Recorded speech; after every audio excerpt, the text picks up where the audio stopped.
Hey everybody, Roger Levin here with a Practice Production Pearl of the Week. We know there's a staffing challenge. We know there are a lot of people quitting jobs and seeking other jobs and so on. And I've talked about this quite extensively in our Practice Production Pearls of the Week in the past.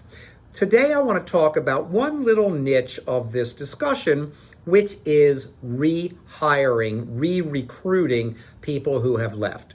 We are having success, not all the time, re-recruiting or going back to former employees and inviting them back to the practice. Now, there are a few things you need to know.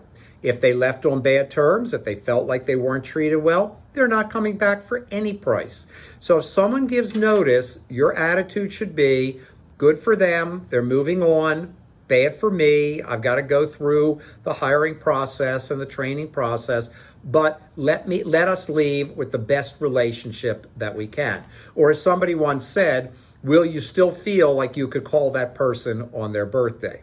If people over the years have left under those circumstances, you may be very successful in encouraging them to come back. And maybe it's 1 out of 3, 1 out of 4. I don't know, but that's great when you can bring a known quantity, a known player back into your practice.